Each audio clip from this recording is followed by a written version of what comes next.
तो दोस्तों, कैसे आप सभी? मैं आशा करता हूं आप सब बिल्कुल ठीक होंगे। दोस्तों, साधना ये शब्द बहुत ही बड़ा शब्द है। इसका अर्थ ये होता है कि अपने ध्यान को एकत्रित करना। जैसा कि कई लोग भगवान की साधना करते हैं।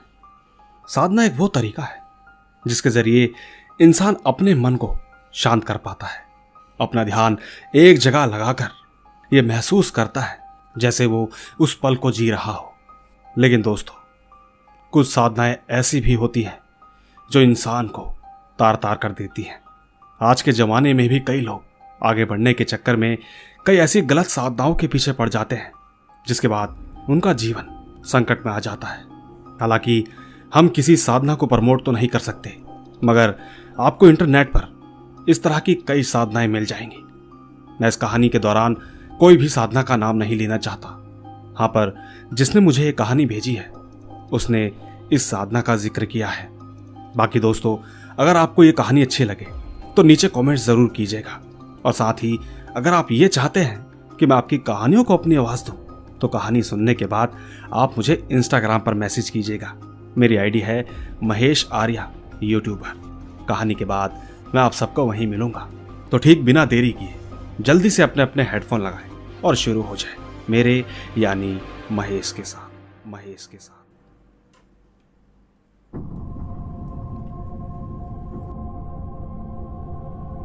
नमस्कार दोस्तों, मेरा नाम है राहुल उपाध्याय।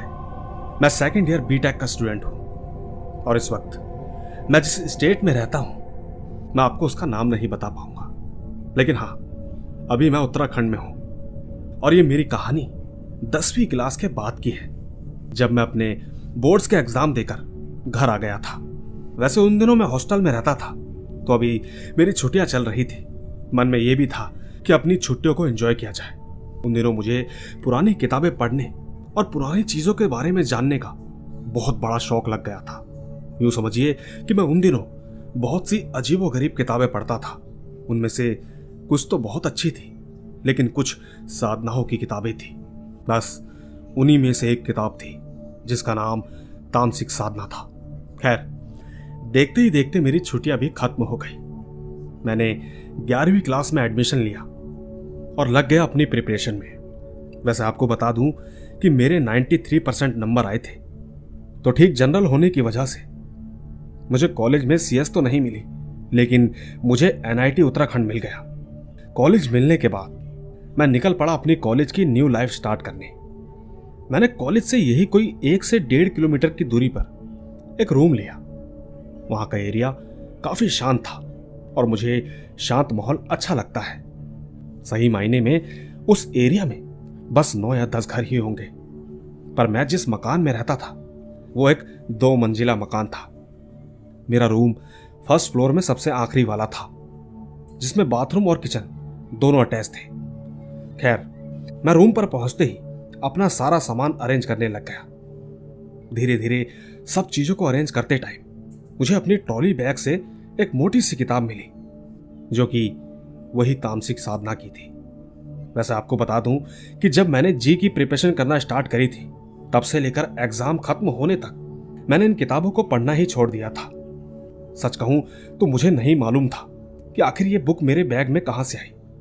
हाँ, यह हो सकता है कि मैंने ही इसे अपने बैग में थियोरेटिकल नोट्स के साथ रख लिया होगा, पर अचानक मुझे ऐसा लगा कि जैसे ठीक ही है। वैसे अगर रख ही ली है तो वैसे भी मैंने ये पढ़ी नहीं थी, तो अगर टाइम मिला तो इसे जरूर पढ़ूंगा। बस यही सोचकर मैंने उस बुक को अपने बेड के सिरहाने रख दिया। खैर, अब जैसे कि मैंने आपको बताया था कि मैं लगभग 20 दिन पहले ही यहां आ गया था, और वैसे भी उत्तराखंड में मुझे कई जगहों को एक्सप्लोर करना था। मेरे पास अच्छा खासा टाइम था। पर फिलहाल दूसरे दिन की बात है, मैं रूम अरेंज करके बहुत ज्यादा थक गया था। तो ठीक उस दिन मेरी नींद भी थोड़ी देर से खुली। मुझसे सुबह का नाश्ता मिस हो गया। इसके बाद मैं सीधा लंच करके थोड़ा रूम में इधर उधर घूमने के बाद चुपचाप अपने बेड पर बैठ गया। साथ ही मैंने अपना फर्स्ट ईयर का सिलेबस खुद से ही थोड़ा स्टार्ट कर रखा था, तो बस ठीक उसे ही रिवाइज करने लगा। पढ़ते पढ़ते तकरीबन 2.5 घंटे के बाद मैं बाहर निकल गया, यही कोई आसपास का माहौल देखने के लिए। सच कहूं तो उत्तराखंड बहुत ही प्यारी और अच्छी जगह है। यकीन कीजिए, अगर आपको यहां आने का मौका मिले तो ये जरूर तय कर लीजिए कि यहां जितने भी मंदिर हैं आप कोशिश कीजिए कि ज्यादा से ज्यादा दर्शन कर सको। खैर, मैं जब घूम फिर कर वापस आ गया तो हाथ पैर धोकर अपने बेड पर बैठा ही था कि तभी मुझे अचानक याद आया कि मेरे पास वो तामसिक साधना की किताब है, क्यों ना उसे भी पढ़ लिया जाए। वैसे सच कहूं तो साधनाओं के प्रति मेरा इंटरेस्ट 10th के बाद ही शुरू हो गया था। आपको बता दूं कि इस साधना में आप उस शक्ति को बढ़ाया करते हैं अपने पास आने के लिए, लेकिन सात्विक साधना में आप किसी शक्ति को खुश करते हो। तो ठीक मैं इन्हीं लिखी बातों को आजमा कर देखना चाहता था। मैं जानना चाहता था कि क्या ये सच में ऐसा कुछ होता होगा या फिर ये बात बस किताबों तक ही सीमित है। किताब के अनुसार इस साधना के लिए एक योग्य गुरुजी का होना बेहद जरूरी है, जो कि आपको परेशानी में पड़ता देख आपको बचा सके। खैर दोस्तों, उस समय मेरे पास किसी को ढूंढ कर लाना बड़ा मुश्किल था, और रही बात सब्र की तो मुझे बड़ी बेचैनी हो रही थी। फिर मैंने बिना गुरु के ही इस साधना को शुरू करने का फैसला किया, जो कि आगे चलकर मेरी लाइफ की शायद सबसे बड़ी गलती थी। साधना पूरे 21 दिन की थी। सारी सामग्री वगैरह लाने के बाद मैंने फ्राइडे की रात 11 बजे से साधना शुरू की। साथ ही आपको यह भी बता दूं कि चाहे कोई भी साधना हो वो रात 10:30 के बाद ही शुरू होती है, और तो और पहले दिन जिस समय पर आप ये काम स्टार्ट करते हो तो उसके बाद लगातार सभी साधनाओं को आपको सेम समय पर स्टार्ट करना होगा। बस यही सोचकर मैंने साधना थोड़ी देर से ही शुरू की, क्योंकि मैं चाहता था कि कभी भी टाइम की वजह से कोई गड़बड़ ना हो। खैर, मैं आपको इस साधना की विधि तो नहीं बताऊंगा, वरना यहां बहुत से ऐसे लोग हैं जो मेरी तरह ये काम शुरू तो कर देंगे, लेकिन उसका अंत उन्हें भी नहीं मालूम होगा। पर मैं आपको अपनी कहानी जरूर सुनाना चाहता हूं। मेरी 3 गलतियां थी। पहली ये कि मैंने ये शुरू ही क्यों किया, और दूसरी ये कि मेरे पास कोई गुरु नहीं था, और आखिरी गलती मेरी ये थी कि मैंने इनके नियमों को ज्यादा सीरियसली नहीं लिया, जिसका परिणाम मुझे बहुत बुरा भुगतना पड़ा। खैर छोड़िए, साधना के पहले 5 दिन तो नॉर्मली कोई भी अनुभवी तो नहीं होता है, लेकिन मैंने ऐसी ऐसी गलतियां कर रखी थी जिसकी वजह से मुझे दूसरे दिन से ही अनुभव होना स्टार्ट हो गया।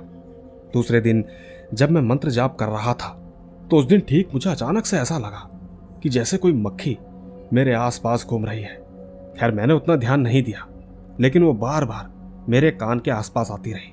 वो ठीक मेरे कंधे पर बैठ जाती, पर वो जैसे ही मेरे कंधे से उठती तो अचानक मुझे वहां बहुत तेज खुजली शुरू हो जाती, जैसे कोई मच्छर काट लेता है। ठीक उसी तरह वो ठीक कभी मेरे लेफ्ट कंधे पर बैठती तो कभी राइट। पर अजीब तो मुझे तब लगा, वो जैसे ही बैठती थी तो अचानक मुझे खुजलियां स्टार्ट हो जाती थी। पर खैर, उस वक्त मैंने थोड़ा तो ध्यान दिया इस बात पर, लेकिन मैंने अपना जाप नहीं रोका। ऐसे करते करते मेरे उस दिन की साधना खत्म हुई। हाँ, पर एक बात थी, मुझे उस दिन सपने बहुत अजीब अजीब आ रहे थे। आपको बता दूं कि मैं एक ब्राह्मण हूं। मैं ठीक नॉनवेज के साथ साथ लहसुन प्याज भी नहीं खाता, लेकिन सपने बिल्कुल इसके अपोजिट थे। जैसे कि मैं किसी अनजान जगह पर बैठा हूं और किसी भेड़िए का मांस खा रहा हूं। कई बार तो मैं शराब पीता हुआ देखता खुद को। बस इसी तरह के कुछ अजीब से सपने। पर खैर, 4-5 दिनों तक मुझे कोई प्रॉब्लम नहीं आई। हाँ, पर सपने लगातार आते रहे। कई बार तो किसी के आसपास होने का भी एहसास होता था। ऐसे ही साधना चलती रही, और फिर 11वां दिन आया। सच कहूं तो उस दिन के बाद से मेरे डर की कोई सीमा नहीं थी। 11वें दिन से लेकर 21 दिन तक मुझे जो कुछ भी अनुभव हुआ वो किसी आम इंसान के लिए बेहद दर्दनाक होगा उसे झेलना। मैं ठीक 11वें दिन जब साधना पे बैठा तो मैंने अपनी रक्षा माला पहन रखी थी। साधना शुरू की।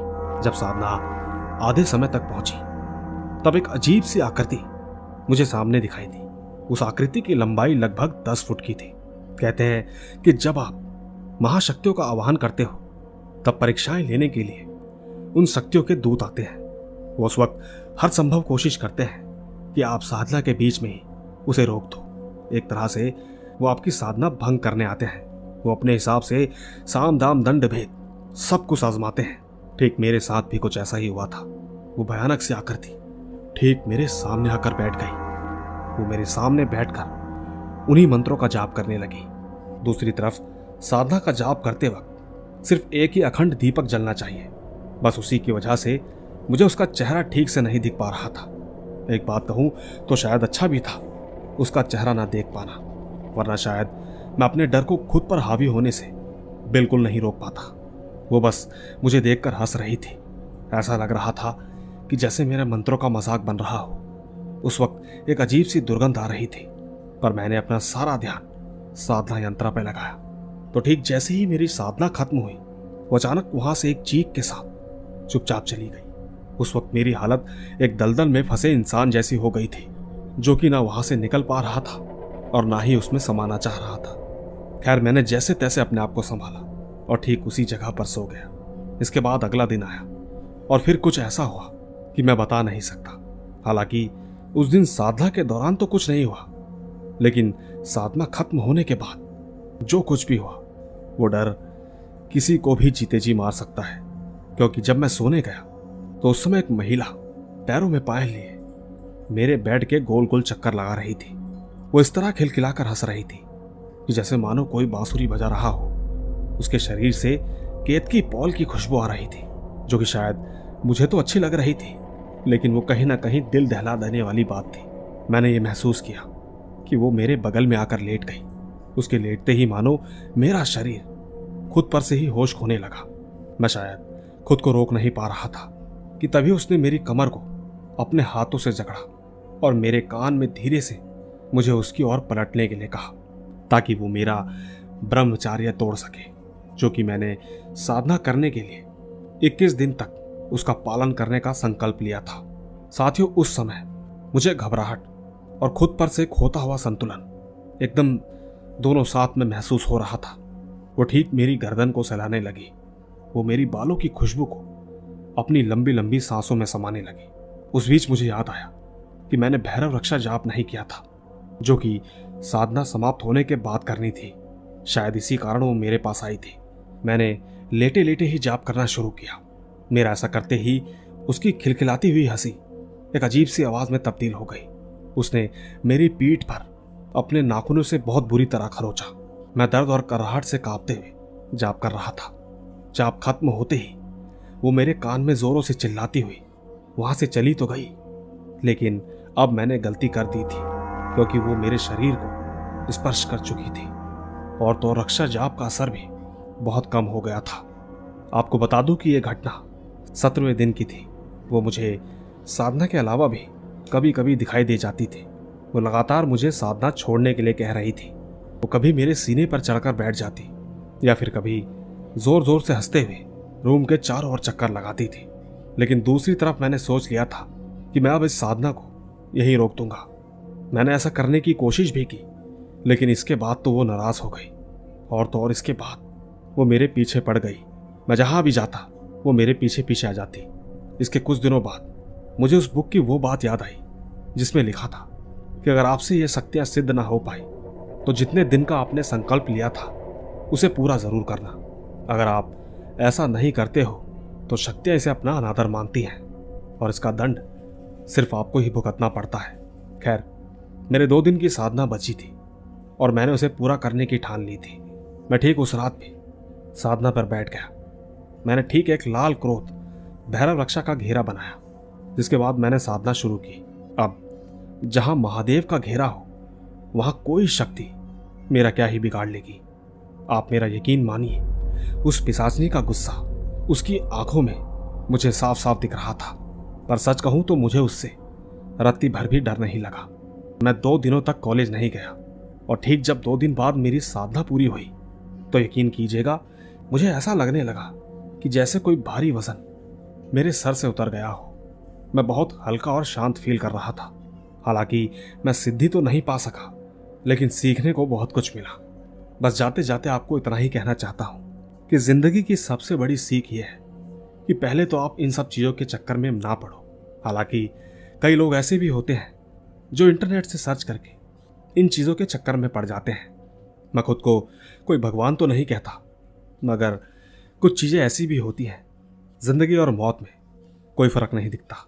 बाकी आपको मेरी ये कहानी कैसी लगी नीचे कमेंट्स में ज़रूर बताइएगा। धन्यवाद।